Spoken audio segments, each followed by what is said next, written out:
At the age of 12, I started experiencing some gender dysphoria, and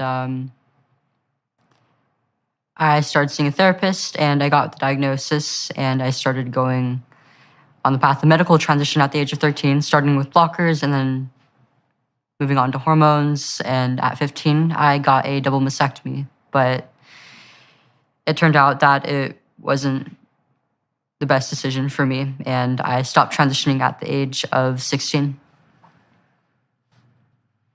Okay, so let's go back to when you were 12. About when did you hit puberty? I had a fairly early puberty. Actually, I started developing at around the age of 9, if not a little bit earlier. Okay, and so at 9, do you remember if that changed you emotionally? Yeah, it did. It was really difficult for me, actually. Okay, so let me give you a little background. You tell me if anybody's ever told you this before, okay? So boys and girls before puberty experience approximately the same levels of negative emotion. So that would be primarily anxiety and emotional pain, or even sometimes susceptibility to physical pain. And emotions like frustration and disappointment and shame and guilt and self-consciousness are all part of that, what would you call it, network of negative emotion. Now, what happens to girls when they hit puberty, and no one knows exactly why this is that their negative emotion levels go up. And so that on average, women, biologically mature women, are more sensitive to negative emotion than biologically mature men. And that kicks in at puberty. Now, there's a variety of explanations for that, but no one knows for certain. And here's some of them. Okay, so first of all, sexual dimorphism and physical strength really emerges at puberty. So boys and girls are pretty evenly matched physically, but once puberty kicks in, boys are taller, stronger, heavier, and they're much stronger in terms of upper body strength. So women are at a disadvantage physically in relationship to anything that might have to do with physical combat. And so on those grounds, it makes sense for women to be somewhat more sensitive to threat. Okay, so then another explanation is that women are more vulnerably sexually than men because they bear a much higher cost for reproduction, obviously, with pregnancy and protracted dependence of infants. And so they're more vulnerable on the sexual front, so it makes sense for them to be more sensitive to any threat that's associated with sexual activity. And then the third explanation, and there may be more, is that women are charged, generally speaking, with the primary responsibility for infants. And infants are extremely dependent and vulnerable. And so you could make a case that adult women's nervous systems are actually adapted for the mother-child dyad and not for the, say, emotional well-being of the individual woman. And a woman needs to be threat sensitive because she's going to be taking care of infants and extremely dependent children, and it makes sense for her to be more cognizant of threats as a consequence, even though the negative consequence of that for women and all of this is that women are much more likely to suffer from depression and anxiety than men. Cross-culturally, it's between 3 to 1 and 5 to 1. Now, men have their associated pathologies. Men are more likely to be antisocial, for example, and to abuse alcohol. But women predominate on the negative emotion side. And then I would say that's exacerbated, if you hit puberty early, because you have to deal with these complexities of physiological transformation at a very young age. And so that's a difficult thing to handle emotionally. And then there's the additional consequence of whatever hormonal turbulence might emerge as a consequence of the onset of puberty. So it's very common for young women to experience high levels of negative emotion and for those emotions to be focused on their body. Because another thing that's characteristic of female negative emotion is that the self-consciousness associated with that tends to focus very particularly on body shame and self-consciousness. And that might be because women are evaluated more rigorously on the basis of their physical appearance than men. Men are evaluated more harshly sexually, let's say, on the performance side, with regard to socioeconomic status and so forth. But women are definitely evaluated more harshly by men and by each other in terms of their physical attractiveness. So that makes quite a complicated situation for girls who are making the transition into puberty, and a lot of them are depressed and anxious, and develop an intense focus on their body. So I don't know how much of that was explained to you by your therapists or the medical professionals, but that's all well documented psychological and medical information. Yeah, none of that was really explained to me by therapists or even growing up. I mean, even so, every single part of what you said actually played a role in a lot of my childhood distress and my transition and eventually my detransition, actually. Growing up, I was a bit of a tomboy and also on the spectrum. And I didn't know this until I was diagnosed just last year, but it did play a role in my socialization and my difficulty getting along with other girls growing up. And I found that I fit in more with the boys. And when I hit puberty, it was a bit earlier than most of my peers, and I got taller than them. And oh yeah, I could keep up with the boys then, and I had a lot of pride in that. But as the years went on, they started to get taller than me and outmatch me physically, and this did bring on a bit of distress for me. And as I got older, socialization began to become more sex-oriented, and I found it even harder to fit in with girls my age. But at the same time, I was also starting to notice there was a divide between me and boys in several ways, and there was a lot of loneliness for me, because on one hand, I didn't really feel like I was one of the girls, but on the other hand, I was losing my connection with some of my friends who I was close with and really, really cared about. And I also had some body image issues growing up as well. I often talk about how social media played a role in it, but really it started from a very young age, actually. I mean, I was born into a very image-oriented, very sex-oriented society. And, before I hit puberty, I was looking forward to having a developed body and eventually growing breasts. And, once I hit puberty,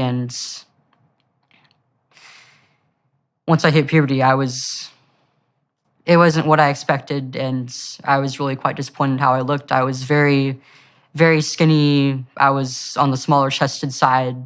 And, I grew up in an age where we kind of glorify bodies that are very, very voluptuous, lots of curves. People often use the phrase like bottom heavy or hourglass, pear-shaped, things like that. And I didn't look like that at all. I was quite thin, a little on the muscular side, and if anything, my shoulders were probably the widest point in my body. And I kind of had a complex over this. I also liked having my hair short, and because of all this, I felt like if anything, I didn't really look like a girl at all.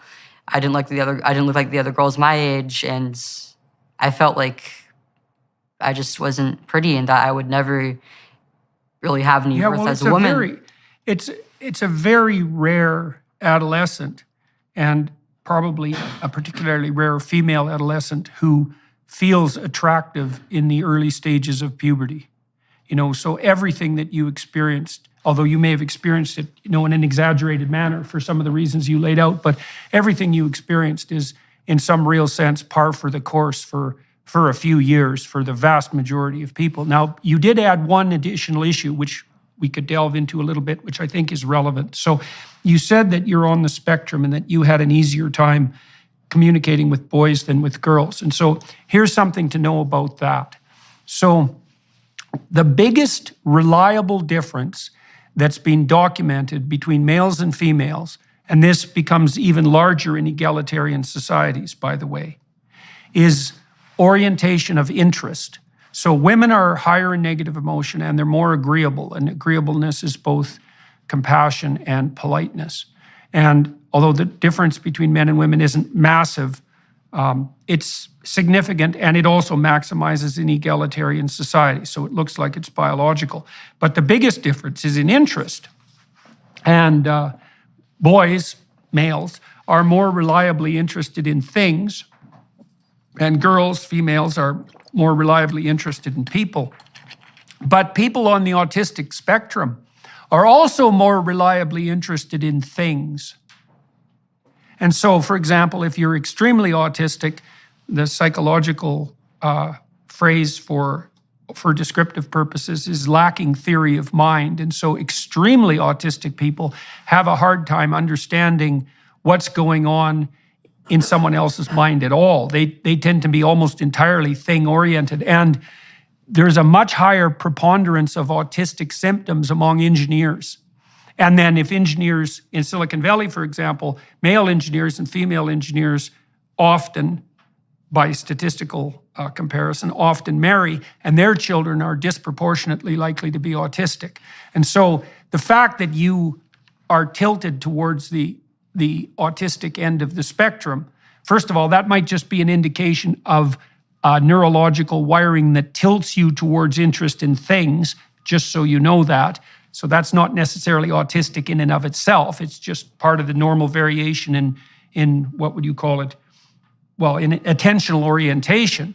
But the fact that you were on the spectrum, let's say, and more interested in things is going to make it more difficult for you to communicate with girls, because girls are reliably more interested in people.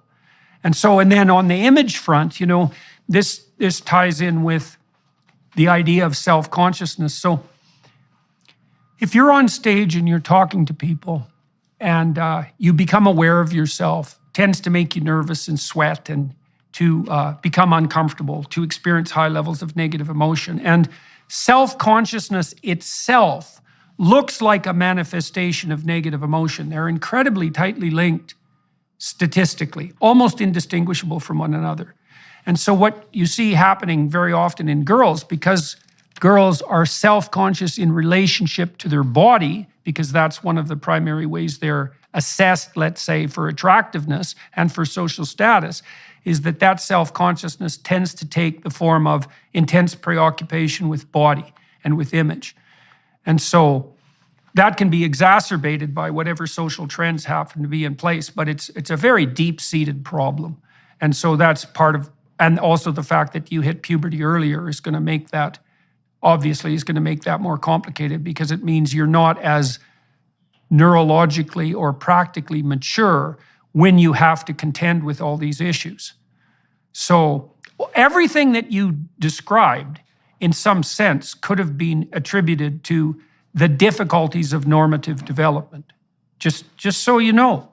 And this proclivity of teenagers to develop depression and anxiety, I want to take that apart for a minute too, for everybody who's listening. So imagine gender dysphoria. Okay, so 10 years ago it was comparatively rare, but not unheard of. But imagine it has two components, okay?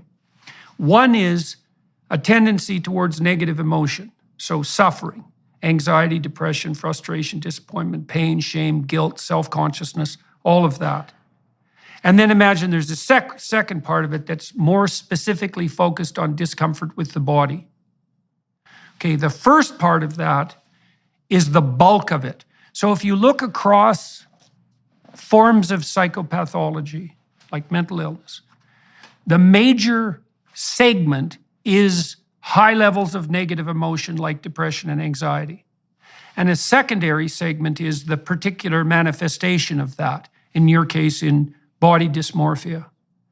And so, and then the claims that uninformed mental health professionals make that you're at elevated risk for suicide if you're gender dysphoric is erroneous, because the elevated risk for suicide is actually a consequence of the general proclivity for depression and anxiety, and not a specific consequence of the gender dysphoria, or at least that's only a small subcomponent of it. And so that's another thing to know, is that the main clump of psychopathological manifestation, mental illness, is centered on heightened levels of negative emotion. And of course, that spikes for adolescent girls. Now, you may have been told this, but perhaps you weren't. So there are good long-term studies of children with gender dysphoria. Most of them were conducted in Toronto, where I happened to be, by a man named Ken Zucker. And Zucker ran a clinic for gender dysphoric kids way before this became part of the culture war, let's say. And he was a very straight and honest scientist, a very good researcher, not a political person. And what he showed was, what his clinic showed, many peer-reviewed studies, was that gender dysphoria of the type that you described is relatively rare. But if you leave kids alone till they're 19 or 18, 80 to 90% of them settle into their biological identity. Although about 80% of them are also homosexual in their orientation. And so the pathway for him, before this was all politicized, was you'd have a child who was gender nonconforming temperamentally, somewhat like you were. You didn't have a pattern of female interests, let's say. And then prone to depression and anxiety, and then that combination would produce this gender dysphoria, and that would become quite intense around the dawn of puberty. But if you just backed the hell off and waited, those kids would settle into their body, but generally I'd adopt a homosexual orientation.